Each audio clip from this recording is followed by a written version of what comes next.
لله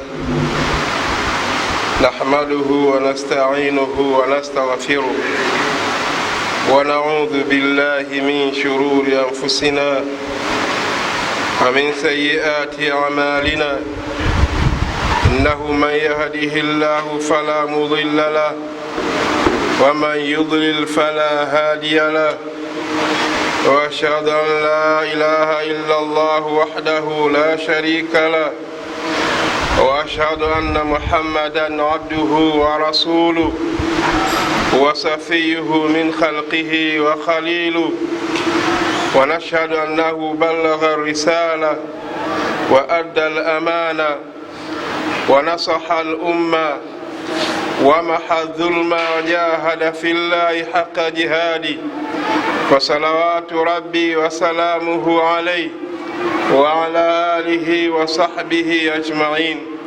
رب اشرح لي صدري ويسر لي أمري واحلل عقدة من لساني يفقه قولي. عباد الله، أوصيكم بنفسي بتقوى الله تعالى وطاعته. Ndugu zangu, baada ya kumhimidi Allah tabaraka wa taala, ya kumtakia ziada ya rahma kipenzi cha umma bwana mtume Muhammad sallallahu alayhi wasallam, ninawahusia pasina kuacha kuhusia nafsi yangu ya kuendelea kumcha Allah tabaraka wa taala.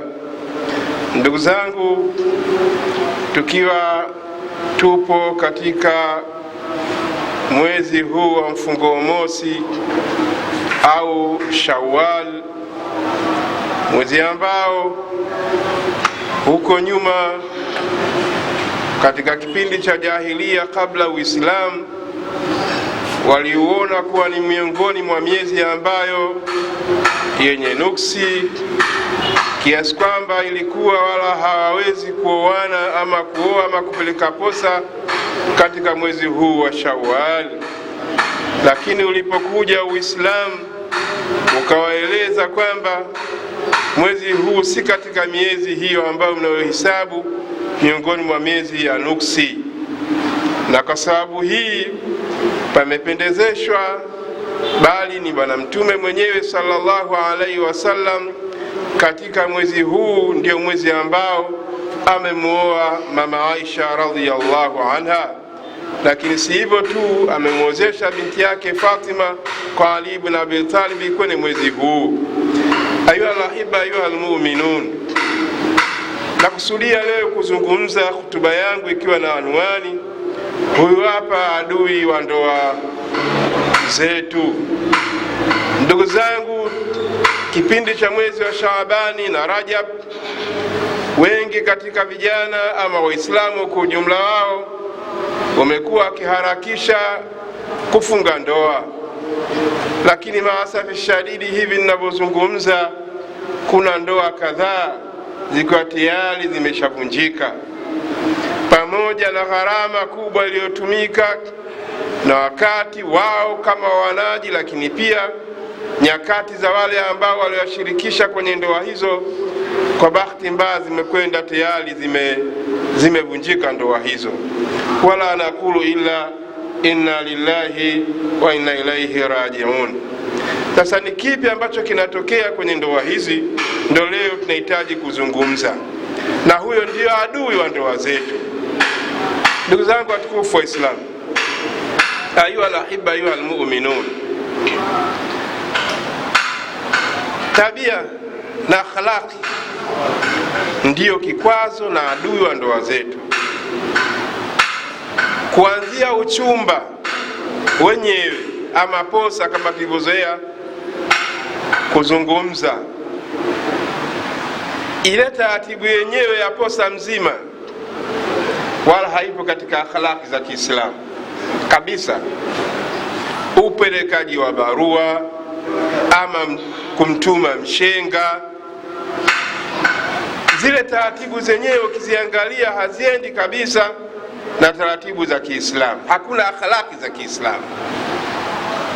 Barua inapelekwa na msondo, na barua inasomwa na kiduku. na muozeshaji anayekuja kuoa siku ya harusi ni wale watu wa vurugu na makelele, matarumbeta, varaga varaga, vurugu vurugu, na hatimaye kumwaga vinyesi kwenye eneo husika.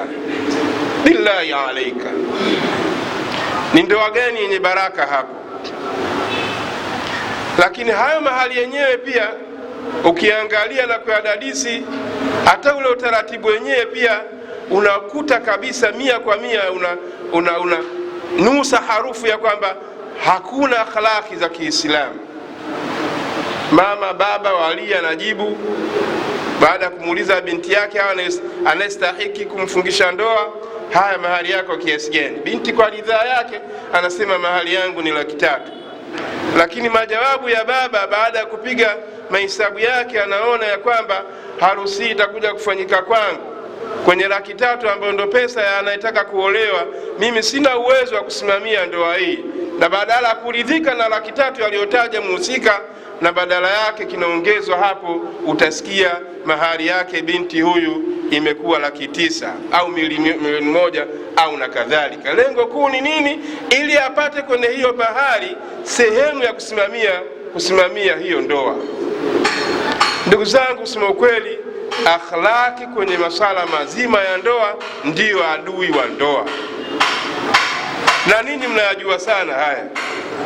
Lakini si hivyo, haya kashaolewa binti au kashaoa kijana, yale maisha yenyewe kati ya mke na mume pia ukiangalia yule usiku wa maashara zaujia, ile siku yenyewe sasa leo ndo siku ya kwanza kati ya mke na mume, pia ukiangalia hakuna akhlaqi islamia hata sehemu kabisa. Ndo kwanza kalifungulia sabufa lake mwanzo mwisho. Yeye anaona kama ni jambo la kawaida, na lengo lake kuondoa zile vurugu na kelele ambazo zitakazojitokeza kati ya mume na mke wakati wa kufanya kile kitendo. Lakini maasafi shadida na nkabidhi kitendo hicho shaitani. Hakuna hapo akhlaq islamia, hakuna za kusoma dua, hakuna. Kwa hiyo kukosekaniwa kwa tabia njema au akhlaqi za Kiislamu kwa muoaji au muolewa ndiyo sababu ya ndoa nyingi kuvunjika. Hebu tuone maisha yao sasa, washaoana hawa. Maisha aliyozoea binti tofauti na maisha aliyozoea mwanamume. Binti yule utakuta akikatazwa asitoke ndo kwanza anatoka, akikatazwa na kuelekezwa vaa mavazi haya ndo kwanza hayataki. Sitaki vikundi visiokuwa na maana, ndo kwanza binti na vikundi hivyo wanashikamana navyo. Hivyo kwa upande wa kijana muoaji, ukiangalia pia hakuna akhlaqi islamia. Hawezi kulinganisha sasa na kabla hajaoa na baada ya kuoa. Alipokuwa msela nyumbani kwake anaweza akarudi saa 6 saa 7, lakini usela ule baada na uendeleza katika hali ya ndoa, kitu ambacho chenyewe nacho kinapelekea kuvuruga hiyo ndoa. Unapokuwa msela na unapokuja kuwa umeoa, akhlaki zako tabia zinatakiwa ziendane sasa na maisha ya ndoa. Lakini je, hayo maisha ya ndoa yapo?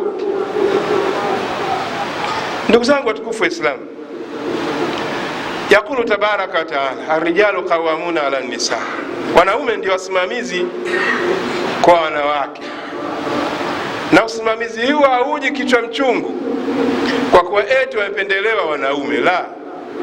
Allah tabaraka wa taala anasema bima faddala Allahu ba'dahum ala ba'd, kisha wa bima anfaqu min amwalihim. Kwa hiyo haya Allah subhanahu wa ta'ala amempa mwanamume usimamizi wa nyumba. Kwa hiyo anapomkataza mke wake usivae hivi, avae hivyo anakutaka mume, tena kwa utaratibu na mujibu wa sheria ya dini. Leo mwanamke, inna lillahi wa inna ilaihi rajiun, anamlazimisha mume wake kile ambacho hana uwezo nacho, bali atamlazimisha kutoka kwenda sehemu ambayo mume haridhii. Iko wapi ile kawamu ya mwanamume kwamba mwanamume anapaswa kutiiwa kwenye kheri? Allah subhanahu wa ta'ala mbele ya aya hii anataja sifa mbili muhimu za wanawake wa Kiislamu pale wanapokuwa katika ndoa. Anasema fasalihatu qanitatun hafidhatun lilghaibi bima hafidha Allah. Fasalihatu qanitatun, wanawake wema ni wale ambao qanitatun. Qala ahlu tafsir, ahlu ilmu wamesema qanitatu ina maana mbili. Maana ya kwanza almudawamatu ala taati llahi wa taati zawjiha, mwanamke huyu anakuwa anadumu, anaendelea katika kutii taa ya Allah tabaraka taala, lakini pia anaendelea katika kutii taa ya mume wake. Na ndio maana kwenye aya kule ilipomalizia akasema fa in ata'nakum fala tabghu alayhinna sabila. Sasa mwanamke huyu sasa hivi aliolewa hana taa kwa Allah subhanahu wa ta'ala, pamoja ya kuwa ni mlembo nzuri, anapendeza, pamoja ya kuwa uzuri wa wanawake kwa sasa unaangaliwa rangi yake, kama ilivyokuwa heshima ya mtu kwa leo anaangaliwa kipato chake.